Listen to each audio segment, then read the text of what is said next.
আপোনালোক সকলোলৈকে মোৰ অন্তৰৰ পৰা কৃতজ্ঞতা জ্ঞাপন কৰিছোঁ।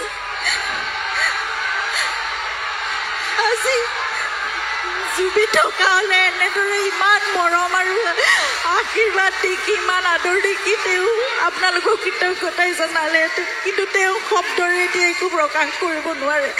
গতিকে তেওঁৰ হৈ পেলাই মই আপোনালোকক কৃতজ্ঞতা জ্ঞাপন কৰিছোঁ। অসমৰ বিভিন্ন ঠাইৰ পৰা আপোনালোকে আহি একগোট হৈছেহি তেওঁৰ শেষ যাত্ৰাত পুনৰবাৰ মৰম শ্ৰদ্ধাঞ্জলি জনাবলৈ। তেওঁ থকা সময়তো আপোনালোকে যিমান প্ৰাপ্য তাতকৈ বহুত বেছি দিছে।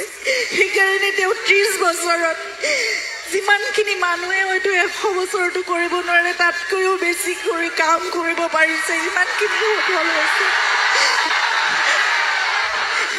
এতিয়া আপোনালোকৰ মাজতে জুবিনৰ সকলোখিনি সৃষ্টি থাকিব, আপোনালোকে তেওঁক জীয়াই ৰাখিব মই জানো, সেইখিনি মোৰ বিশ্বাস আছে।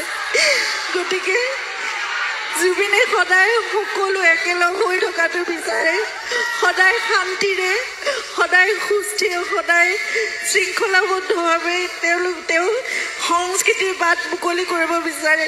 আৰু আজি দেখিছোঁ ইমান জাতি জনগোষ্ঠী যিমান সাম্প্ৰদায়িকতাৰ কথা যি চলি থাকক, আজি দেখিছোঁ সকলোৱে তেওঁক যি ধৰণে মৰম আৰু সন্মান জনাইছে, সেয়া চাগে অসমত আকৌ এবাৰ কেতিয়া দেখিবলৈ পাম নাজানো। কিন্তু যিমানখিনি মৰম আপোনালোকে দিছে সেয়া জুবিনে যথেষ্ট মই জানো কৃতজ্ঞতাৰে আৰু তেওঁ সন্তুষ্টিৰে তেওঁ অসমৰ পৰা আমাৰ মাজৰ পৰা কায়িকভাৱে বিদায় লৈ যায়, যেনেকৈ যাব লাগে যাব, কিন্তু তেওঁৰ আত্মা সদায় আমাৰ লগত আছে, কাৰণ তেওঁ সদায় অসম ভাল পায়, অসমীয়া আপোনালোকক ভাল পায় বাৰু।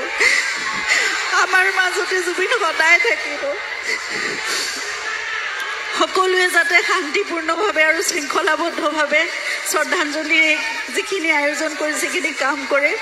অসমৰ মাননীয় মুখ্যমন্ত্ৰীয়ে আজি দিল্লীলৈ গৈ তেওঁক নিজে প্ৰথম তেওঁ ছিংগাপুৰৰ পৰা আহি পোৱাৰ পিছত ৰিচিভ কৰিছে, তেওঁক শ্ৰদ্ধাঞ্জলি জনাইছে। গতিকে মই অসম চৰকাৰ, মই প্ৰশাসন আৰু আৰক্ষী আৰু ৰাইজক বিশেষকৈ আপোনালোকক সকলোকে পুনৰবাৰ অন্তৰৰ পৰা কৃতজ্ঞতা জনাইছোঁ। জুবিনক আপোনালোকে এনেদৰে মৰমেৰে সদায় জীয়াই ৰাখিব আৰু নতুন প্ৰজন্মৰ মাজত জুবিন সদায় থাকিবলৈ ভাল পায়।